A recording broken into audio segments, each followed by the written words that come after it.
Hello and welcome to Justice. I'm Judge Jeanine Pirro. Thanks for being with us tonight. The Democratic National Committee's convention in Philadelphia was about lovely ideas. It was about unity and inclusion and global humanity, concepts that we're stronger together. Cue the birds and the butterflies and that law library love story of Hillary and Hillary and Bill. It sounded so sweet. They're all wonderful themes. But without addressing whether you can even believe a word that comes out of Hillary's mouth, that kumbaya stuff has absolutely nothing to do with being a leader. A leader is one who drives the economy, creates a strong national defense, and is painstakingly honest. So pull your heads out of the sand and snap out of it. A leader is someone who protects you, who sets the stage so you can make a living and feed your family. What does this kumbaya-fest have to do with the crisis that is facing Americans today?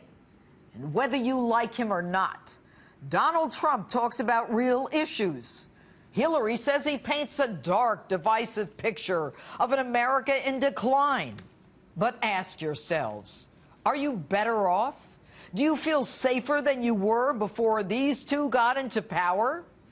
Is America more united than it was? Are race relations better? Is police esteem anywhere near where it was 8 years ago? It was during those Obama-Clinton years that 22 veterans a day committed suicide, not even able to make an appointment with a doctor.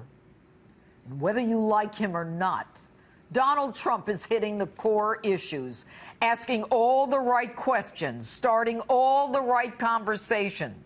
A man who is willing to take on political correctness that is destroying this nation. Do illegal immigrants coming across our southern border include criminals? After 60 years, is NATO simply an organization in search of a mission? How do we stop ISIS and radical Islam in our homeland? But instead of giving him credit, we denounce him. So who are you going to believe? The one who says she has the best of intentions and a heart of gold? Don't be so naive. Even a hard-boiled egg has a heart of gold. And the last night of the Democratic convention was all theater, political theater. Even Hillary's video was Hollywood orchestrated by Shonda Rhimes, who ironically writes the TV hit Scandal about a president having an affair in the White House. And while the theater of flag waving was going on inside the convention theater, the American flag was being burned outside as Mexican and Palestinian flags were being waved. Hillary, the consummate Washington insider, tells you that she will be your savior. In my first 100 days, we will work with both parties to pass the biggest investment in new, good-paying jobs since World War II. Didn't Obama already do that? And I still haven't met one person who got one of those shovel-ready jobs. And then the next day, Hillary starts. I think that we've got to have more good jobs. We've got to raise wages. We've got to tackle inequality. We've got to make this economy work for everyone, not just those at the top. All good, except we can't believe a word of your promise. You said the same thing in 2000 when you ran for Senate from New York, promising 200,000 jobs to upstate New York, including farmers suffering from a defeated economy. Not only did you not deliver any of those 200,000 jobs, but New York suffered a net loss of 6,300 jobs. Hillary and the Make the Economy Work for not just those at the top? Aren't you the one at the top?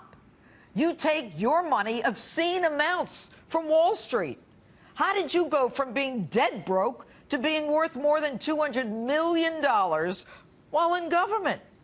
And how about that tax-free alleged 501c3 Clinton Family Foundation that's gotten more than $2 billion since you've been in office? That so-called charitable organization, where it's estimated that 85% of expenses are for travel, meals, hotels, airfare for many ex-Clinton operatives, leaving 15% for charities. And I'm not even going to discuss the human rights-hating countries that gave you that money and what they got in return from you. But since more than 60% of Americans don't believe a word that comes out of your mouth anyway, let's move on to someone else. General Allen. You gotta love that four-star kick-ass Marine drill sergeant barking at the convention. To our enemies, we will pursue you as only America can. You will fear us. And to ISIS and others, we will defeat you. We know that she, as no other, knows how to use all instruments of American power, not just the military, to keep us all safe and free. Say what? Did she lose those instruments when her ambassador and the men in Benghazi needed help? It was her use of American power as Secretary of State that started the disaster in Libya that culminated in Benghazi. It was while she was in charge of our foreign policy that the JV team ISIS barreled through Iraq and has since arrived on our homeland. It was under her leadership that the whole Middle East went into flames. General, were you even a part of the discussion that led to our early withdrawal from Iraq?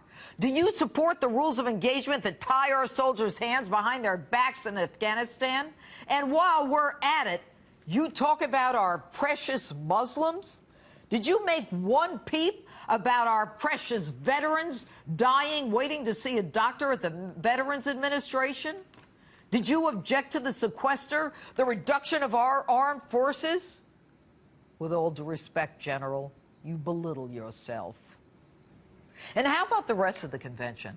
I get that we're stronger together, but do you really think it's a good idea to showcase those who came here illegally at a national presidential convention? And to showcase the mothers whose sons were killed in law enforcement confrontations? Not the least of which was the mother of Michael Brown. Michael Brown was a thug who had just committed a strong-armed robbery and reached for a cop's gun. And during the hard-fought moment of silence for cops killed by African Americans because they were white, the chants of Black Lives Matter disrespected the silence at the Democratic convention. Now, Hillary Clinton and her husband are fundamentally dishonest. And whether or not you buy the Liars Convention theme of Stronger Together, you still have to deal with the issues confronting America. So let's get rid of the birds chirping and the butterflies fluttering and the long white flowery skirt that Hillary wore. It's all political theater, folks, with lip service to themes of unity and oneness. Just to prove my point, the woman who jeopardized our national security with her private server had her emails hacked again. And for all you women out there who think that electing a female president will lift us all up, just ask yourselves if electing an African-American president lifted up the blacks in this country or made race relations better. It's time to face reality and the ugly truth of the world that we live in and how we're going to survive in it. And that's my open. Tell me what you think on my Facebook page or Twitter. #Judge Jeanine.